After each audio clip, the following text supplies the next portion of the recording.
Boa noite a todos. Está começando a ficar bom, só não perdeu o ar. Boa noite a todos. Boa noite. Melhor assim, né? Eu vou fazer uma pergunta para vocês.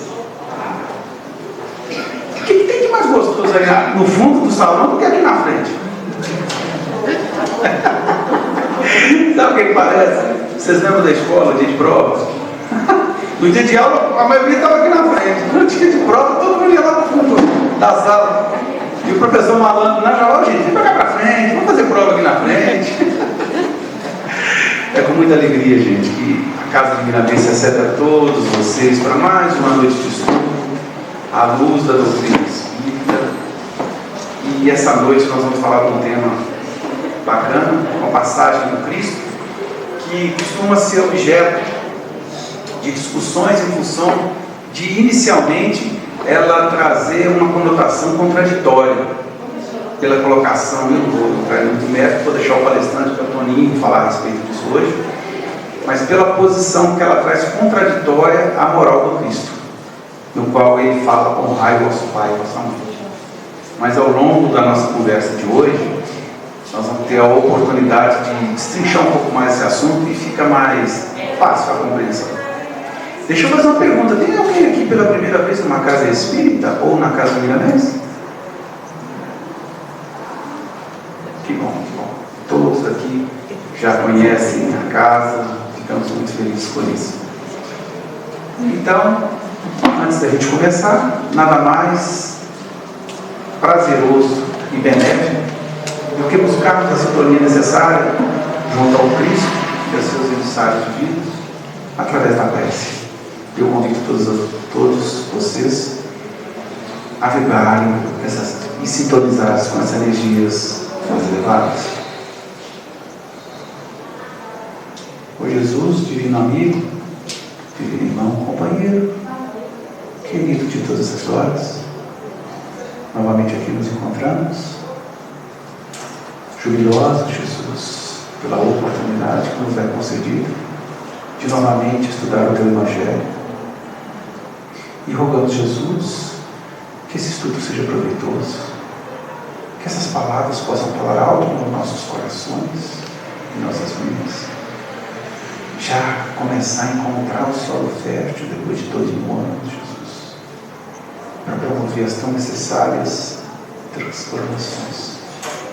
Jesus, divino amigo, rogamos que oriente, que ampara, que intua o palestrante da noite, para que ele possa tratar esse assunto com a importância, com o esclarecimento necessário, para que nos traga, Jesus, uma compreensão maior dos seus sábios ensinamentos.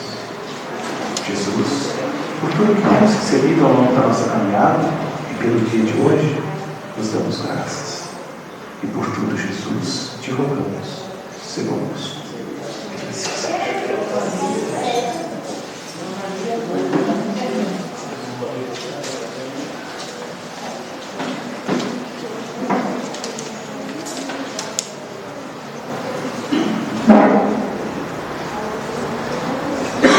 Boa noite, família. Boa noite. Primeiro, agradecer a oportunidade, o convite que os companheiros fizeram para que a gente tratasse do tema aqui, principalmente por estar em torno do Evangelho, muito nos alegra, porque poucas coisas são tão novas nas nossas vidas do que as palavras do Mestre. E à medida que a doutrina espírita vem se achegando com seus conceitos, com seus princípios, o Evangelho ele vai ganhando em amplitude, vai ganhando em percepção e, consequentemente, como o companheiro trouxe na oração, promovendo em nós a tão sonhada reforma íntima, tão necessária nos dias de hoje. Mas falando numa passagem dessa ordem, nós vamos já chegar no texto ali, onde parece que Jesus está desfazendo de Maria e dos seus irmãos, é falar de uma necessidade de olhar para o Evangelho sob uma nova ótica. Olhar, já identificando ali todos os símbolos e, consequentemente, dando a estes símbolos o valor necessário, fazer com que a passagem ganhe realmente em percepção. Várias vezes no Evangelho nós vamos ver Jesus trazendo ensinamentos para a grande multidão e depois chegando junto aos discípulos em particular e explicando. Até o próprio discípulo ele questiona, né, Senhor, por que vos fala por parábolas, né? E Jesus explica que eles têm olhos, mas não conseguem ver, eles têm ouvidos, mas não conseguem ouvir. Mas tudo que eu ouvi de meu Pai, eu vos tenho dado a conhecer. E os discípulos pedem, por exemplo, na parábola do semeador, em seguida os discípulos pedem, Senhor, ensina-nos a parábola do semeador. E, resumidamente, dependendo do evangelista, vocês vão perceber lá que ele explica que a terra, ela é o coração do homem naquela parábola, a semente é a palavra de Deus. A grande multidão sai sem esse tipo de percepção. A grande multidão ainda ouve aquela parábola, tira o máximo de uma história simples, mas o discípulo ele já vai sendo convidado a ampliar o campo de percepção. E aí é o convite que a gente faz para essa equipe que está aqui hoje. Porque quando a gente pega, por exemplo, no Sermão do Monte, nós notamos claramente o esforço do aprendiz que quer se aproximar de Jesus para identificar esses ensinamentos numa linha mais sutil, uma linha mais profunda. Lá diz que Jesus, vendo a multidão, sobe o monte, né? E que também traz uma simbologia muito interessante, e assentando-se, aproximaram-se dele os seus discípulos. O discípulo aproxima do mestre nesse esforço, dessa subida. E que para nós aqui na doutrina já não é mais uma subida pura e simplesmente física, mas é uma subida em linhas espirituais, de ascensão, de querer aprender, de querer identificar.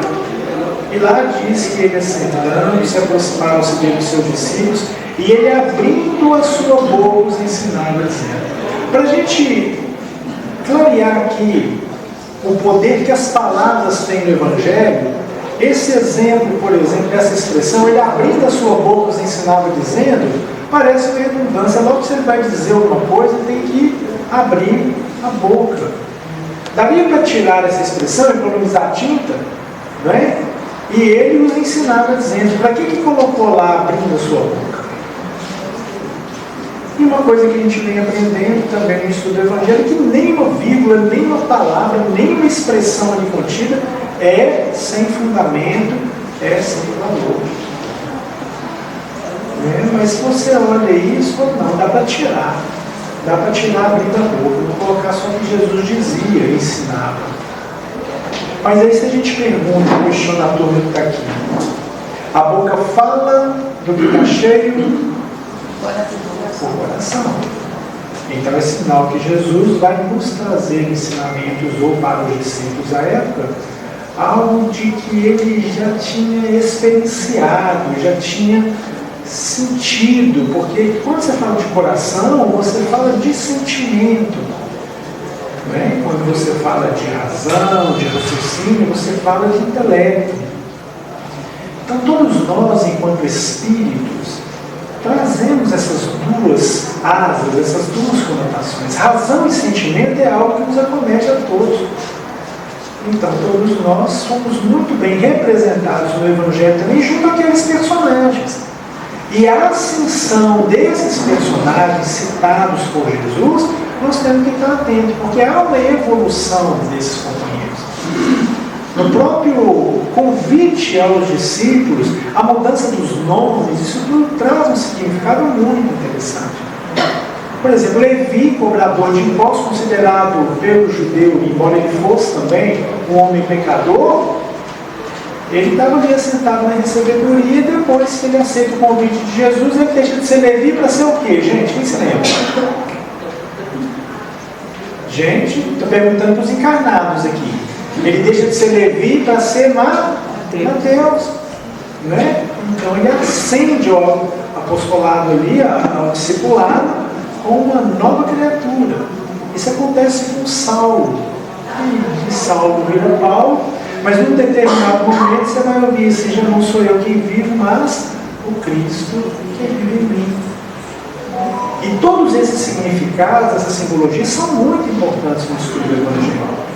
O próprio convite que Jesus faz, que tem a ver com todos nós aqui, para os discípulos, ele começa chamando quem? Quem se lembra?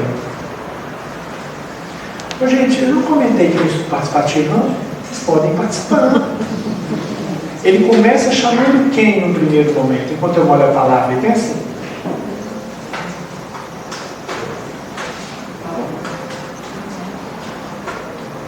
Quem falou? João? Não. Pedro. Não, porque Pedro, na realidade, é a transformação do ser. Ele começa chamando Simão, que vai no futuro ser Simão Pedro. Mas por que ele chama Simão em primeiro lugar? É importante eu saber o significado. O que significa Simão? Olha que legal. Simão significa ouvinte. É legal Jesus começar a convidar os apóstolos por um que tinha simbolicamente capacidade de ouvir.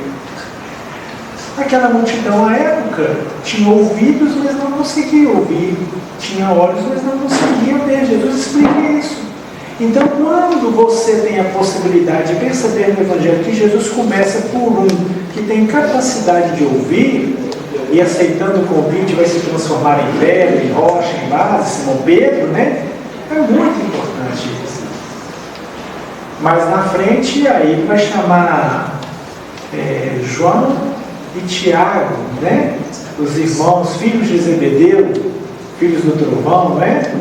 E é interessante porque quando Emmanuel, por exemplo, comenta no versículo do capítulo 21 do Evangelho de João, onde Jesus pede para que os discípulos lancem a rede do lado direito do barco, isso também traz uma simbologia muito importante, porque Emmanuel vai comentar, por exemplo, esse versículo e trazer a atenção da nossa mente para a palavra rede, por exemplo.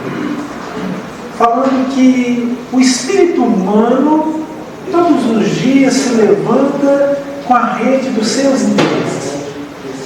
Todos nós temos os nossos interesses. Vocês não têm o interesse de vocês? São as redes que vocês possuem, que vocês lançam na vida. E o legal de Simão lá era aquele que, sendo ouvinte, ele lavava suas redes.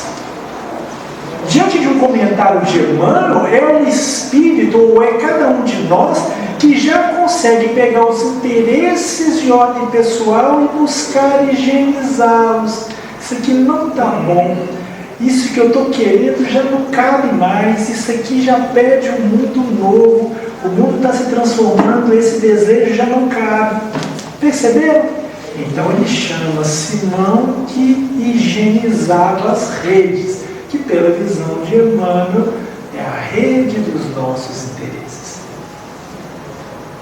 Em seguida, ele vai chamar lá João e Tiago, que estavam com o pai, não lavando redes, mas consertando as redes. Olha a importância então da família. Porque no processo reencarnatório de cada um de nós, muitas vezes nós estamos aqui não é lavando rede não, é consertando.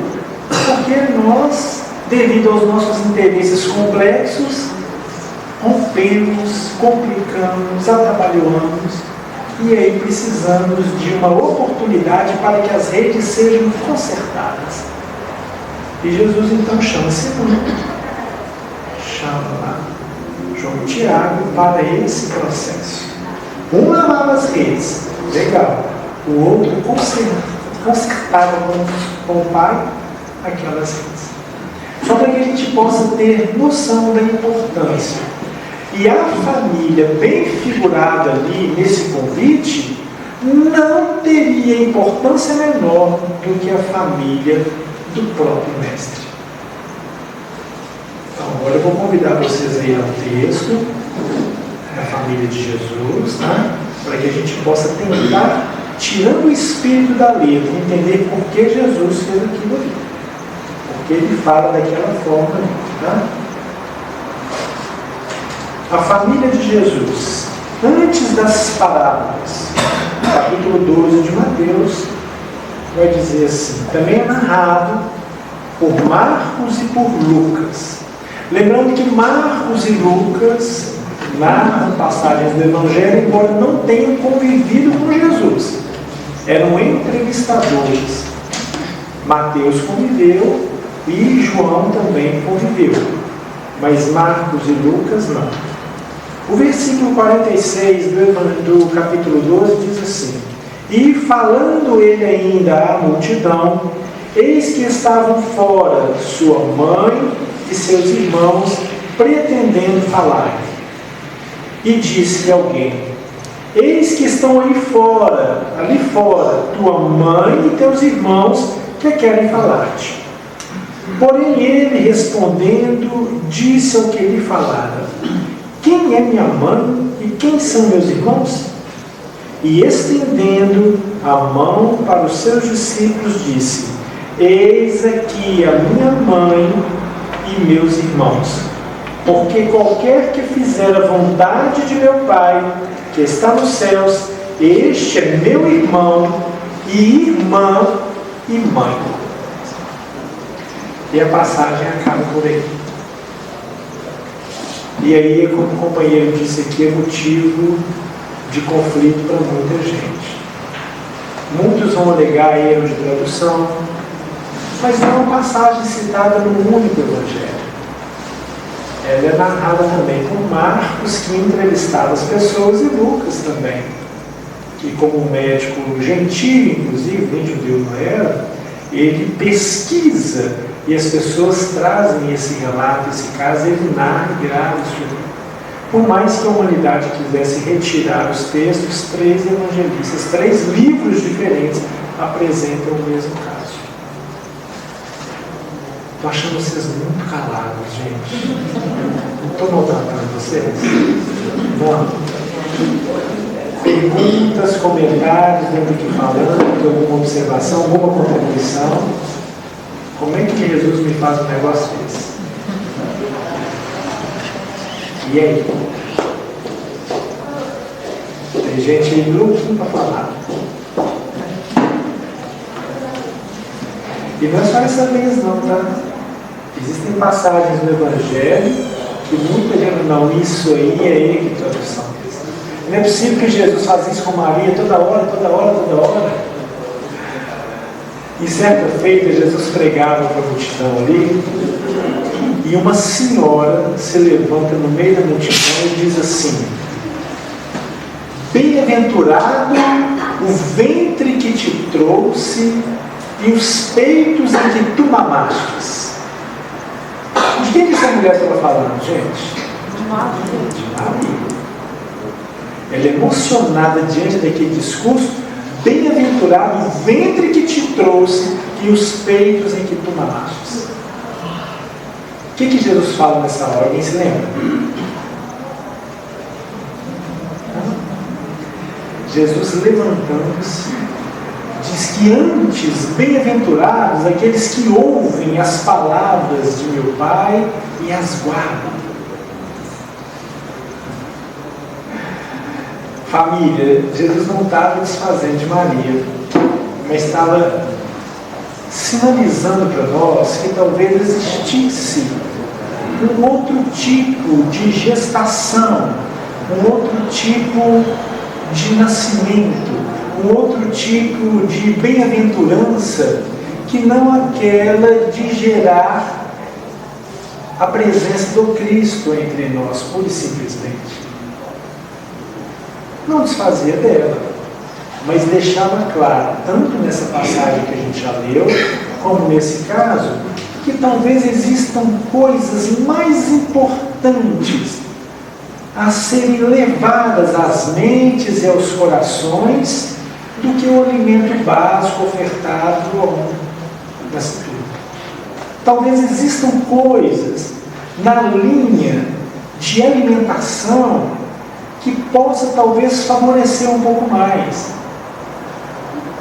Paulo, em certa feita, escrevendo aos Coríntios, ele traz um tema semelhante quando ele fala que aquela igreja estava tendo atitudes extremamente infantis. Paulo dizia que vocês discutem entre si, porque lá na igreja tinha uma discussão assim. Uns falavam, eu sou de Paulo.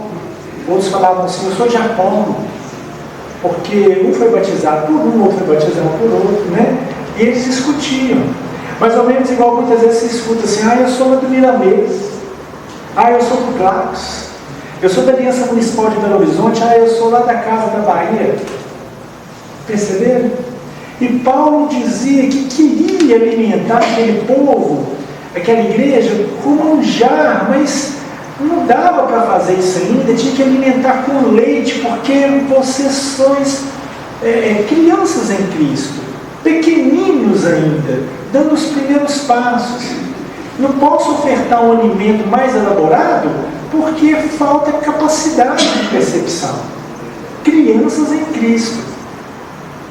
Porque havendo entre vós inveja, contenda, dissensão, não sois porventura carnais?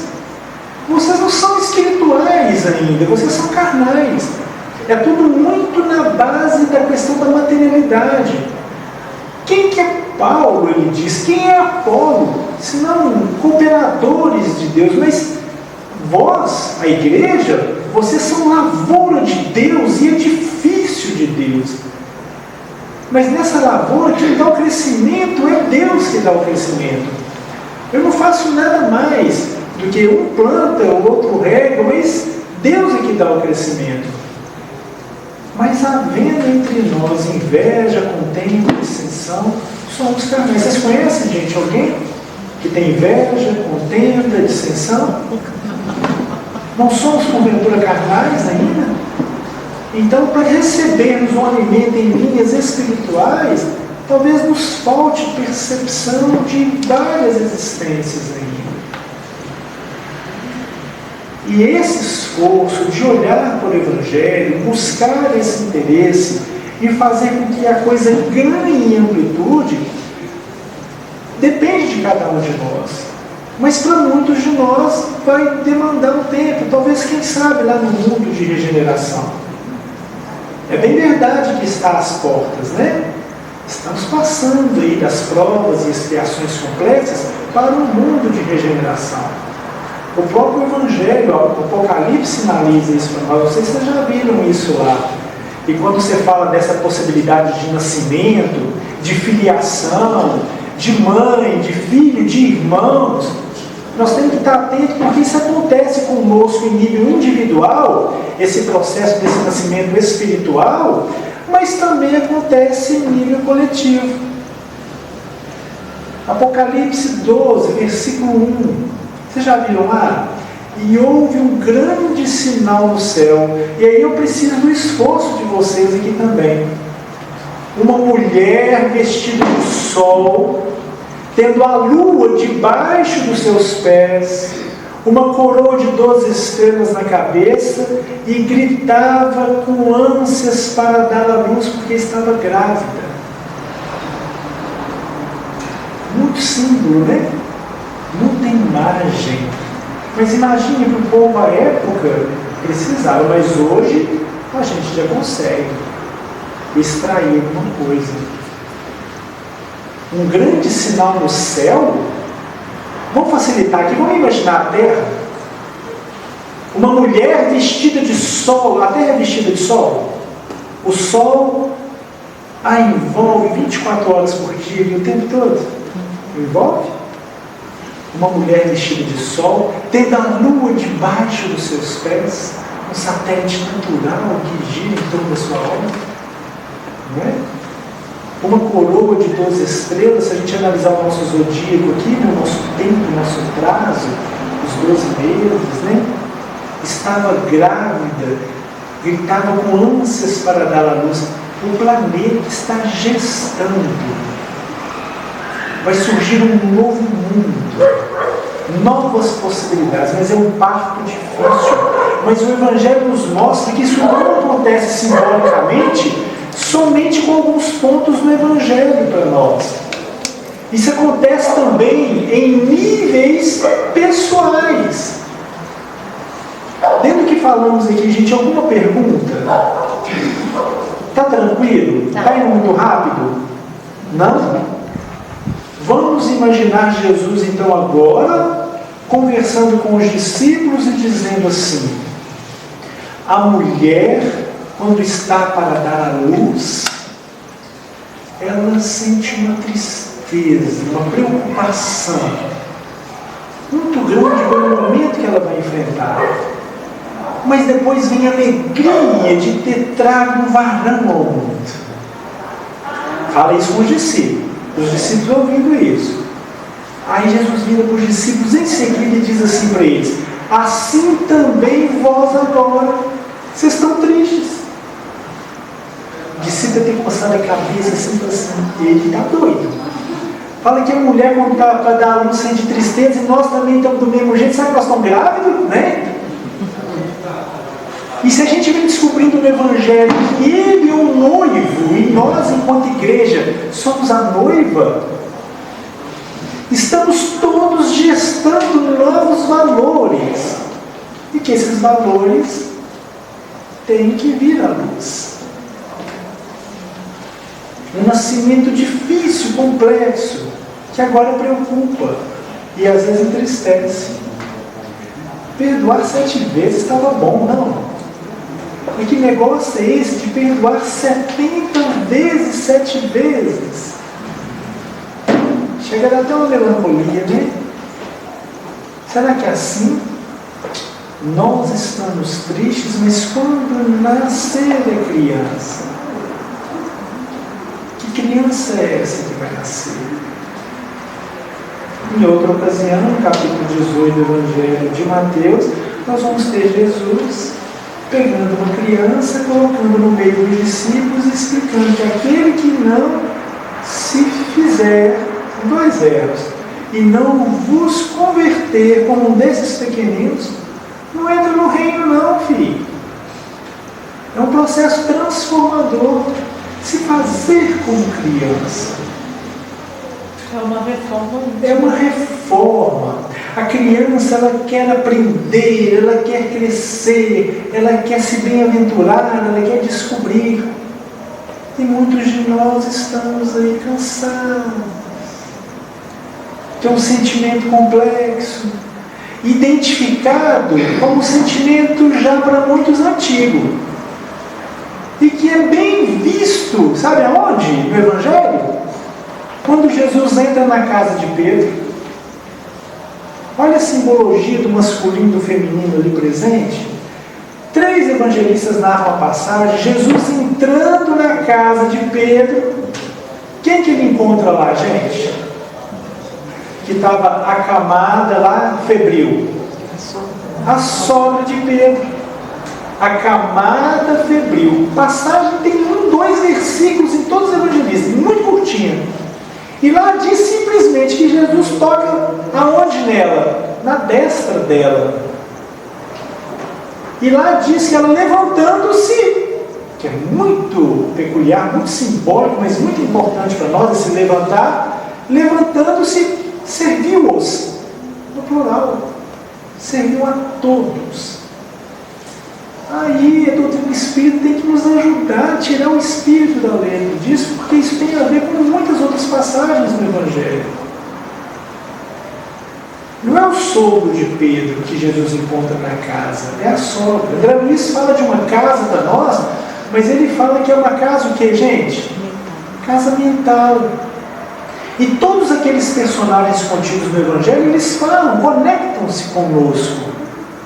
Então, quando Jesus entra na casa de Pedro, como ele vem entrando na nossa casa mental, ele acha a sogra desse acamada febril. Sogra, menino ou menina?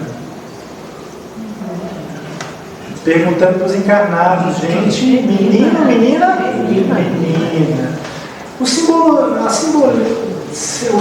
aí, menina, razão ou sentimento? Sentimento. Sogra, sentimento novo ou sentimento antigo? Antigo. E no caso dele, lá dela, estava o quê? Febril, adoecido. Vocês têm sentimento antigo, gente? Vocês têm preguiça? É? Doido para o mundo acabar em barranco que vocês morrem encostados? Não sentimento antigo, adoecido, febril, que muitos de nós ainda carregam? Jesus, quando entra na sua casa mental, ele vai tocar onde? Na símbolo tem a mão para vocês. Trabalho, movimentação. É aí que Jesus toca. A maioria das curas que Jesus faz, ele vai pegar pela mão. Assim é com o cego de Betsaida, tira ele para fora da aldeia pela mão. O homem da mão mirrada no templo, ele pede para que o homem vá para o meio, estenda a tua mão. E ele estendendo a mão, teve a mão restabelecida como a outra, ele teve que estender a mão primeiro para a mão ser curada. Estranho, né? Teoricamente eu deveria ter a mão curada para depois conseguir estendê-la, mas não. Estende a tua mão. E ele estendendo a tua mão, teve a mão restabelecida como a outra. São detalhes muito sutis. Mas Jesus, quando entra na casa de Pedro e toca na destra dela, lá diz que a febre passou, ela levantando-se serviu-os. Serviu a todos, não só ao mestre. Isso tem a ver conosco. Existem sentimentos antigos em nós, complexos, e que precisam da mão do mestre a nos impulsionar num processo transformador. É desafiador. Então, eu olhar para essa passagem aqui, identificar tantos personagens, porque você não tem só a mãe de Jesus que maltrata muita gente na hora que ouve isso aqui. Você tem irmãos.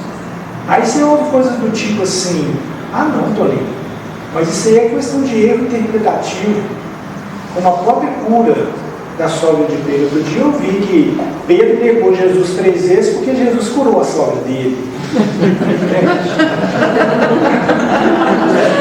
Vamos combinar que é uma visão interpretativa muito rasa, né?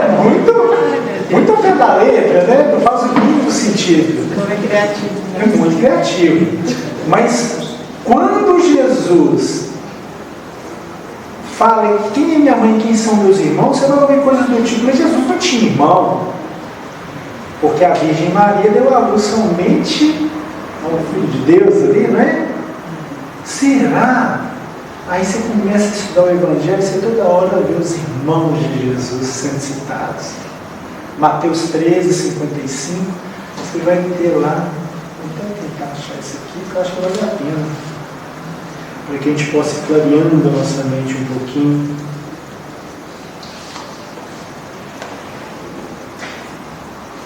E aconteceu que Jesus, concluindo essas parábolas, se retirou dali. E chegando à sua pátria, ensinava-os na sinagoga deles, de sorte que se maravilhavam e diziam, de onde veio a este a sabedoria e estas maravilhas? Ele estava no meio da pátria dele, né?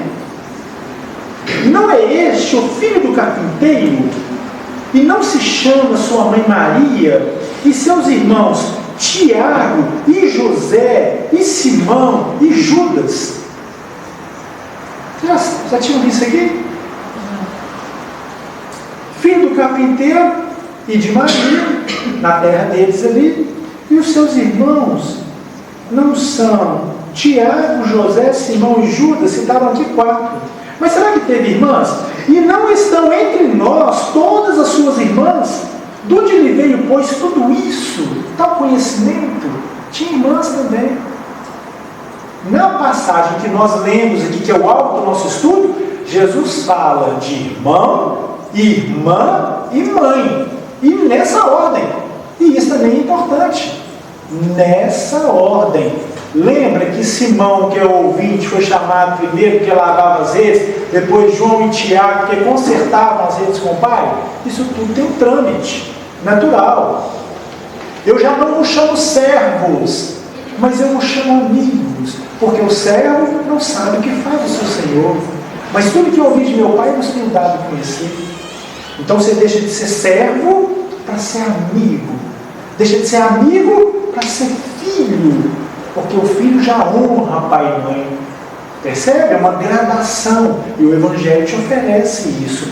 Nessa passagem, os evangelistas, no momento finalístico, vão falar, aqui estão meu irmão, Irmã, somatória. E mãe, somatória. Não vai existir talvez a mãe no processo gerador se não existir primeiro em nós o irmão e a irmã. Complexo, né? Mas assim que é. Porque eu tenho que ser irmão do Cristo primeiro. Pelo menos nas linhas intelectivas do que o raciocínio apresenta ali no masculino. Gente, nós estamos falando, todos nós aqui, o espírito não tem sexo, como entendeis. Ora vocês vão enxergar corpos masculinos, ora corpos femininos, está tudo bem. Nós não estamos aqui disputando isso. Mas nós estamos falando que intrinsecamente, dentro de nós, existem aspectos de percepção, de conhecimento, que é dado a essa asa que nós possuímos, que nós vamos chamar dessa asa intelectual. E tem a asa do sentimento muito importante, que é muito bem representada na sociedade da mulher. Muito bem representada. Mas todos nós aqui, homens e mulheres, temos essas duas asas.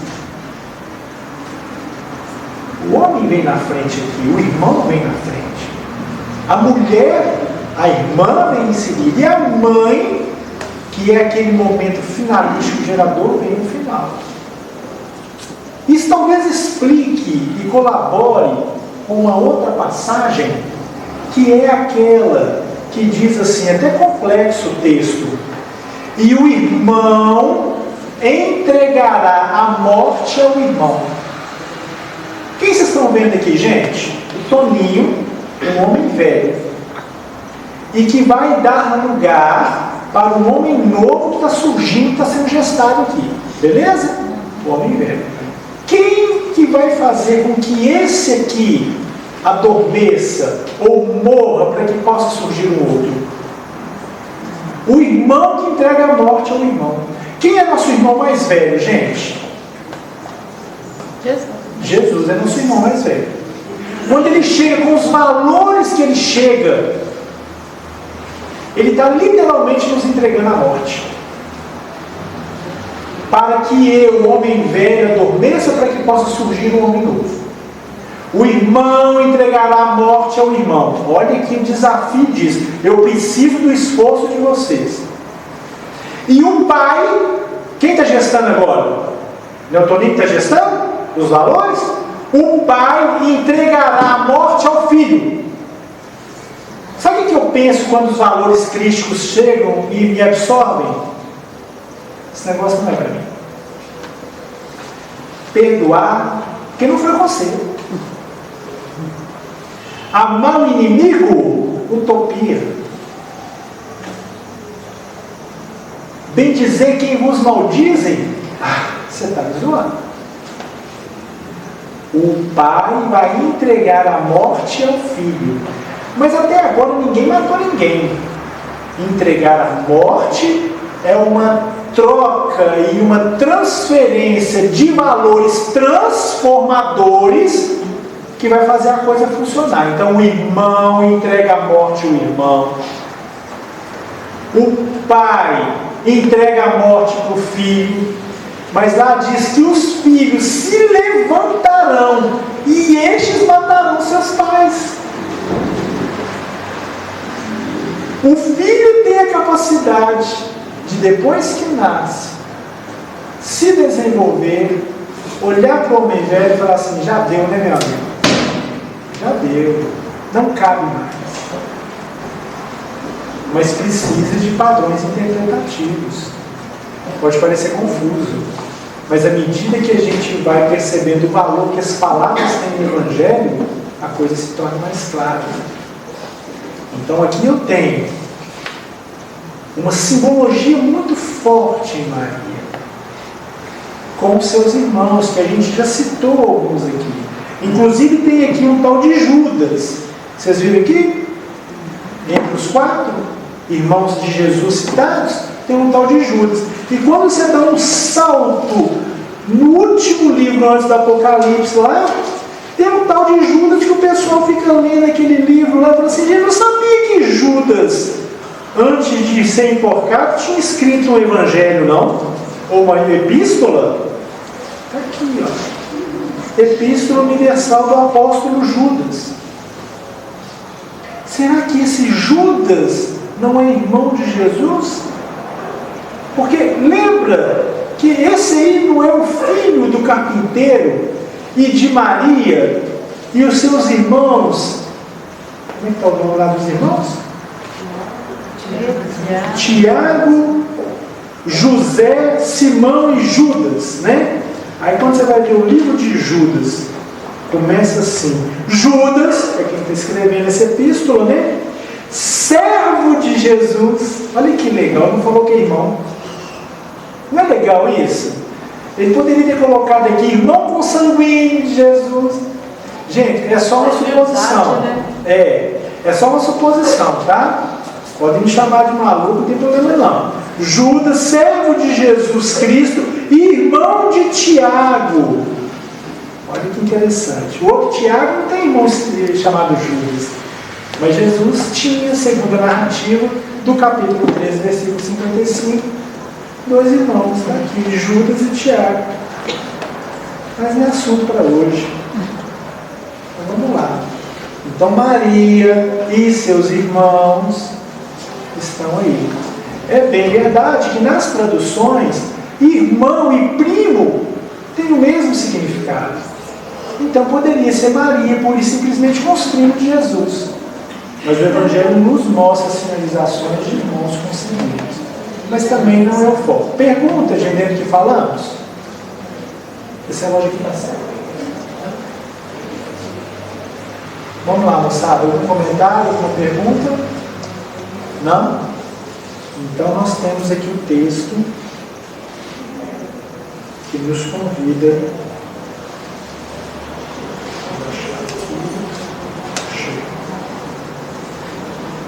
E falando ele ainda à multidão, eis que estavam fora sua mãe e seus irmãos, pretendendo falar. E disse-lhe alguém: eis que estão ali fora tua mãe e teus irmãos que querem falar-te. Porém ele, respondendo, disse ao que lhe falaram: quem é minha mãe e quem são meus irmãos?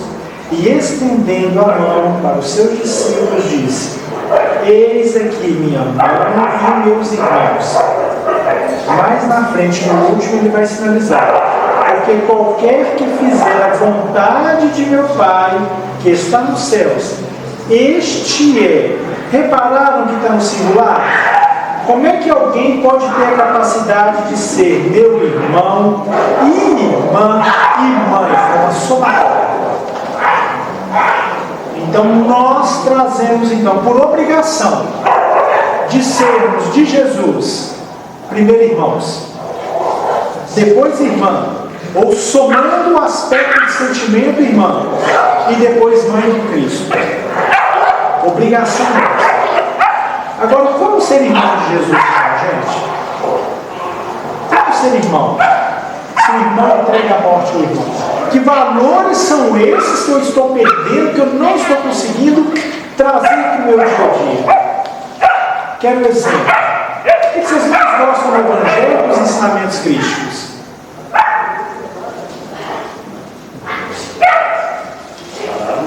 Hã? Não entendi? Parábolas, sim. As parábolas, elas trazem intrínseco nelas ensinamentos valiosos. Mas tem coisas no Evangelho que são muito claras, e são transformadoras, e que nem sempre nós damos o devido valor. E que é o que o irmão, representado aqui por aspectos intelectivos, de conhecimento pura e simplesmente, precisam ter. Que estão bem sinalizados no Evangelho. Quando Jesus, por exemplo, nos diz que eu não vim destruir a lei e nem os profetas. Eu não vim abrogar, mas eu vim dar cumprimento. Ele inclusive diz que nós ouvimos todos os ensinamentos da lei, mas que ele traria pontos interessantes sobre essa lei que nós às vezes não percebíamos. Vocês lembram disso? Está lá no Sermão do Monte. Ouviste o que foi dito: não matarás, porque qualquer que matar será réu de juízo. Aonde está esse juiz, gente? Aonde está gravada a lei de Deus? O Espírita sabe isso muito bem, na nossa consciência. E digo mais, aqui não está só o juízo ou o juiz, estão também aí as testemunhas. Tudo que aconteceu, vocês sabem, está aí. Está registrado. Ouviste que foi dito, não matarás, porque qualquer que matar vai ser réu de juízo. Eu, porém, vos digo, se somos cristãos, se seguimos esse mestre, é natural que estejamos bem linkados à lei, porque Jesus é claro, ele não veio destruir a lei nem os profetas, ele veio dar cumprimento. Mas quando ele fala que nós ouvimos esses aspectos da lei, mas eu, porém, vos digo, o que ele diz a respeito disso? Você se lembra? Se espelhar nele. Hã? É se espelhar nele. Sim, é importante espelhar, mas o que ele fala a respeito do tema? E o que pode ter de conhecimento antes de eu sentir? Porque se a irmã é aquela que representa sentimento, não basta ficar com conhecimento em nível intelectivo. É importante eu trazer isso para aspectos de sentimento, para vivenciar com esse sentimento. Pôr em prática. Porque eu só sei quando eu sentir, bem representado pela irmã, para que sentindo eu possa gerar uma nova criatura, bem representado pela mãe. Ali continua a passagem. Por isso a escalada. Ouviste o que foi dito, não matarás, que qualquer que matar será réu de juízo. Eu, porém, vos digo, que conhecimento ele vai trazer para nós, enquanto sociedade espírita, cristianismo redivivo, consolador prometido para a humanidade. O que ele fala a respeito desse tema? É importante a gente saber.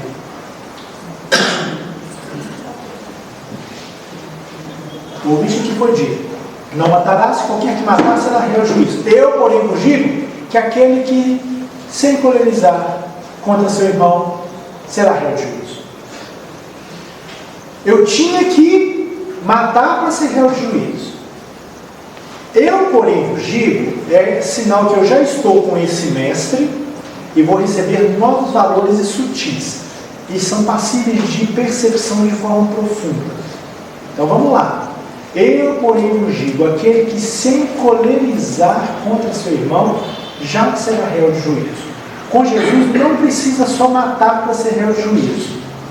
Se eu me encolerizar contra meu irmão, já é motivo suficiente para mim ser réu de juízo. Cólera é o que, gente? Raiva, né? Raiva. Vocês conhecem alguém que sente raiva? Conhece não? Alguém que sente raiva? Com Jesus, o fato de você se pegar com sentimentos dessa ordem é motivo suficiente para que você se lance em níveis conscienciais e questione por que estou sentindo isso. Com Jesus é assim que é. Sem Jesus tudo bem, você leva, quando você tirar a vida de alguém, o juiz vai, te julga e tal. Mas eu, porém, vos digo que aquele que se encolerizar contra seu irmão já é réu de juízo. É sinal que nós temos que avaliar agora não mais as nossas ações externas, mas o que a gente pensa, o que a gente sente, porque isso para Jesus já importa. Muito complicado, gente? Complexo, né? É o exercício da reforma íntima. É o exercício da reforma íntima. Captado em nível de conhecimento por esse que nós vamos chamar de irmão, mas que precisa ser vivenciado por essa que nós vamos chamar de irmã, que tem um I, que não é só para sinalizar que ela está ali, mas é uma somatória. Irmão, irmã, e mãe. Que é o que o texto vem oferecendo. E quando olhado de forma minuciosa, humildinho do Evangelho, tem importância cada I desse. É igual falar que Jesus é o caminho. Esse réu de pensamento em relação com a questão de pecar com o pensamento também, que a gente peca com o pensamento, tem alguma relação com isso? Depende, se você está preso com os profetas e com a justiça comum dos homens, pode pensar o que você quiser. Agora, se você já traz um envolvimento com Jesus, já sabe que a vida espiritual é verdadeira, e ele traz uma pérola dessa, que o que importa não é mais só as suas ações, mas o que você pensa, tem que pensar vigiar. Aí tem que vigiar. Aí é um fator transformador. Quer ver que interessante? Não cometereis adultério. Legal. Na época de Jesus era super comum trazerem as pessoas para serem buriladas através do apedrejamento. Não tem casos lá no Evangelho? Você se lembra de algum? Hã? A mulher adúltera. Tinha homem adúltero lá? Não. Não, filho. É só mulher adúltera. Incrível isso. Eram todos fiéis. Hã? Eles eram Todos fiéis, né? Agora que interessante, Jesus foi um dos primeiros a trabalhar o tema de forma bem feminista e bem bonita. Por quê? É muito sutil, mas está lá no texto e a gente não repara. Olha o que Jesus fala sobre o tema. Ouvistes o que foi dito: não cometereis adultério. Todo mundo ouvia isso, né? Está na lei. Eu, porém, vos digo, para tudo, para o mundo que Jesus vai falar. E se ele vai trazer, eu tenho que parar para ouvir o que ele vai dizer. Eu, porém, vos digo, aquele que atentar numa mulher para cobiçar, já no teu coração cometeu adultério com ela. Não é legal isso? Quer dizer, não é, né? Aí vamos pensar, Jesus estava falando para os meninos ou para as meninas? Para todos. Para todos, tudo bem, mas na época dele, 2 milênios atrás, Ele teve uma sabedoria, porque ali a maioria era homem. quem estava com pedras na mão no caso da mulher adulta eram os homens. Tanto que ele sinaliza: aquele dentre vós que for isento de pecado, seja o primeiro que atire pedra contra ela. E o legal da passagem diz que soltaram as pedras, a começar dos mais velhos para os mais novos. O mais velho, mais complicado.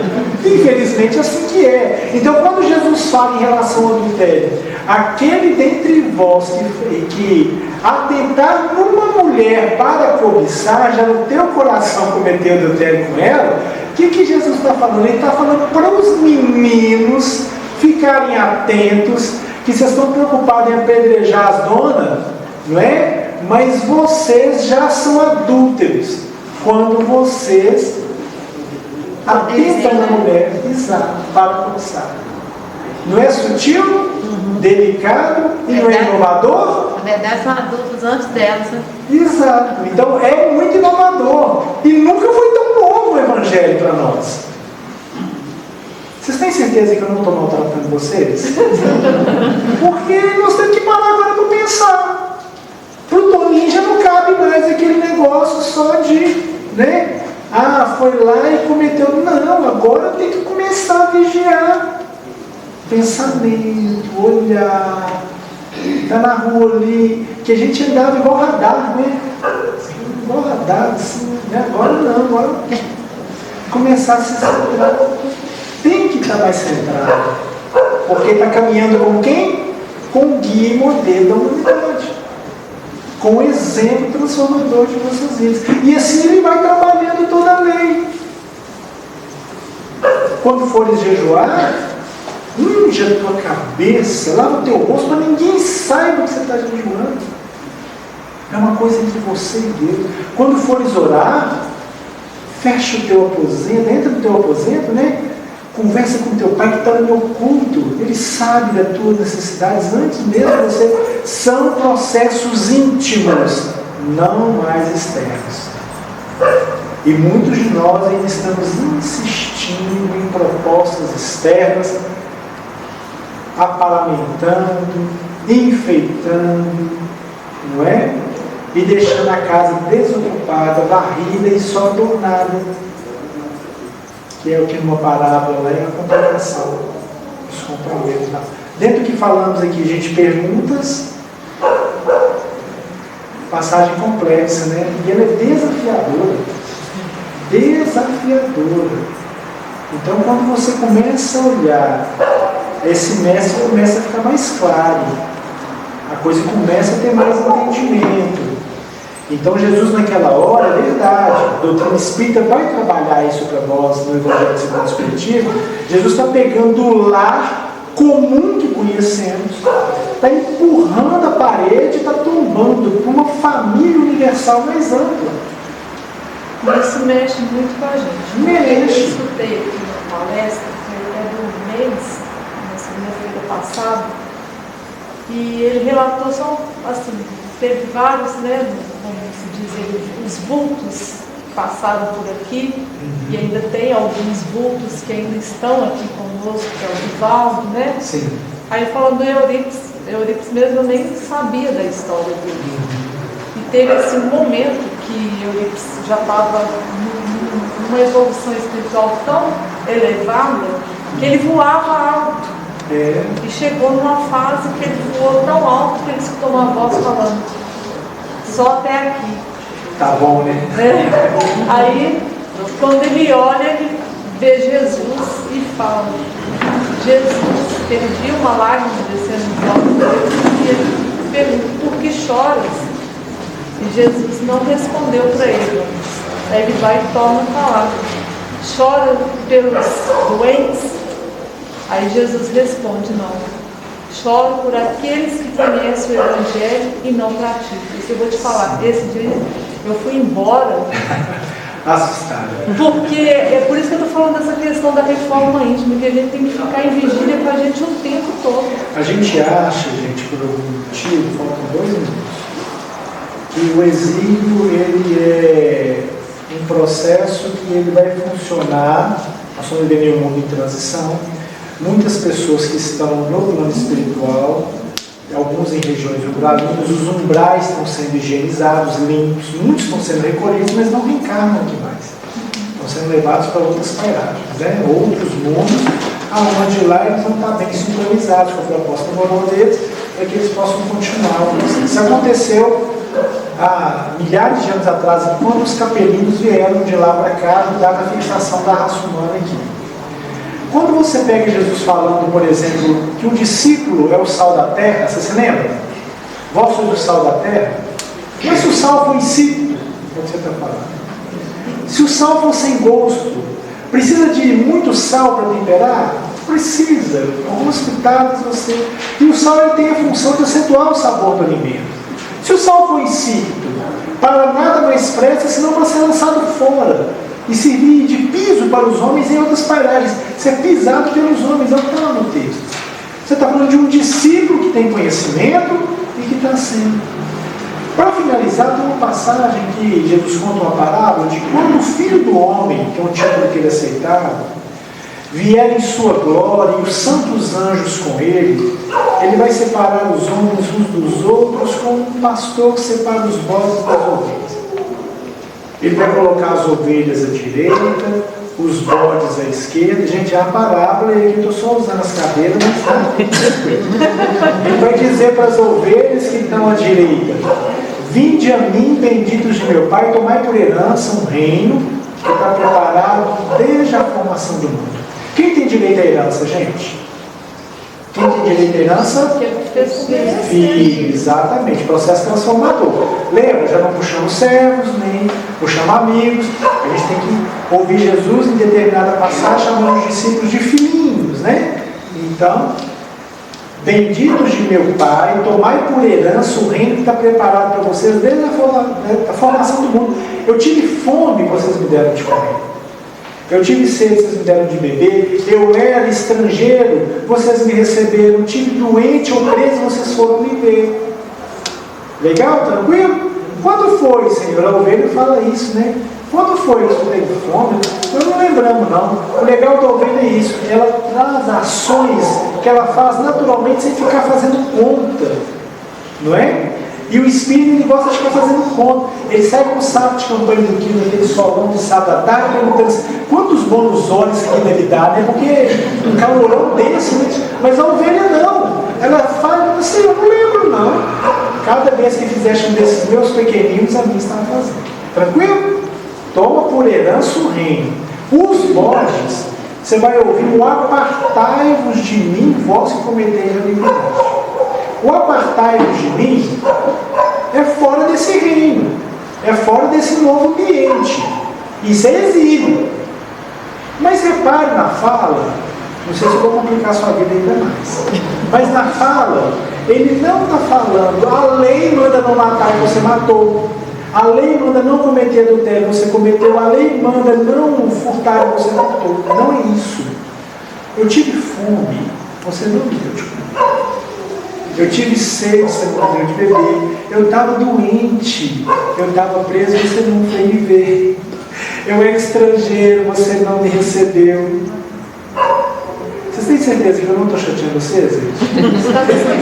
São ações caritativas, benéficas, que era para a gente estar realizando e por algum motivo eu estou fazendo.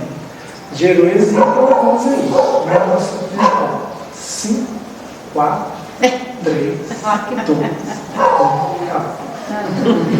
Vou agradecer a paciência de vocês. Espero não ter sido muito confuso, mas é uma passagem que pede um esforço nosso. Obrigado pelo carinho e paciência. Reparem que a gente deixou um bocado de criança lá do outro lado da cidade, vão ter saído voando. Obrigada a você. Eu que Pela agradeço. mensagem.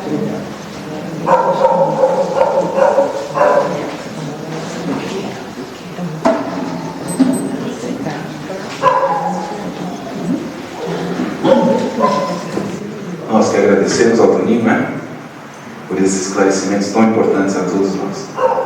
Pessoal, dois recadinhos rápidos, como de praxe. O primeiro dele fala sobre a orientação da espiritualidade que nós recebemos a divulgarmos o culto do Evangelho no lar. O Paulo fez uma pergunta no início, e já é muito fácil a gente entender. Todos aqui conhecem essa prática, todos são praticantes da doutrina, mas vale sempre a pena a gente ressaltar. Então a gente vai passar um breve roteiro aqui para vocês. Caso queiram mais informações, a gente tem no nosso site feim.org todas as orientações, todo o elenco de como se praticar o Evangelho no lar. Aqui fala o que é o culto no lar.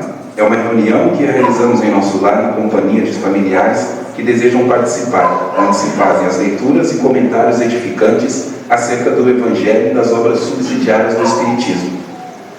Quando se deve buscar? É importante mantermos nosso lar em sintonia com as boas vibrações e com a espiritualidade amiga, a fim de que a harmonia encontre sintonia em nossos corações e em todos aqueles que venham participar de nossos lares. Então, sempre muito importante ressaltar que o culto do Evangelho no lar é primordial, né, para aqueles que seguem a doutrina espírita. E também muito válido ao nosso lar, aos nossos vizinhos, que isso pode, são denitivos que são doados pela espiritualidade, que podem alcançar inúmeras coisas, inúmeros locais, pode até passar de um país para o outro. Então é muito importante a gente manter essa vibração, colocando os nossos pensamentos sempre em Jesus, com a espiritualidade que nos auxilia. O segundo recado faz com que a casa tenha feito ainda, né, a assistência às famílias, e a gente sempre pede, as portas estão abertas para aqueles que possam doar os alimentos que compõem cestas básicas. Esses alimentos podem ser doados nas segundas-feiras, de 8 às 9, nas quartas-feiras também, de 8 às 9, e no domingo, das 9 até às 10 da manhã. Vai ter sempre alguém na recepção que vai poder receber e orientar vocês. Último, aqueles que sentirem a necessidade de receber o passe, a gente vai estar ministrando o passe. Ao final da nossa prece, aqui à nossa direita, podem formar uma fila e o pessoal já vai estar lá aplicando o passe em vocês.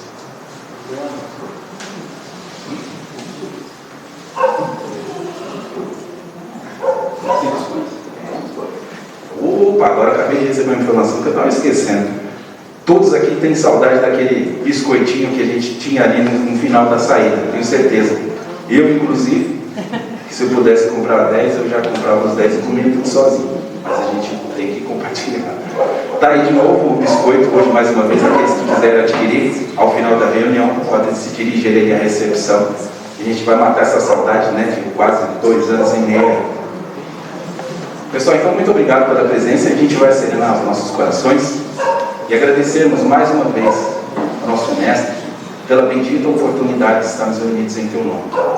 Agradecemos a Jesus, Irmã Maria, Mãe Santíssima de todos nós, aos nossos mentores, e aos espíritos que aqui hoje estiveram nos auxiliando. Rogamos ao nosso Pai que as nossas melhores intenções alcancem a todos os irmãos necessitados de amparo, as famílias que aqui estão representadas por nossos irmãos, em especial aqueles que se encontram em situação de rua, nas penitenciárias, nos hospitais, nas casas de recuperação. Rogamos a Ti, Senhor, que o Teu amparo alcance a todos nós, ser conosco hoje, agora e sempre, e que assim seja.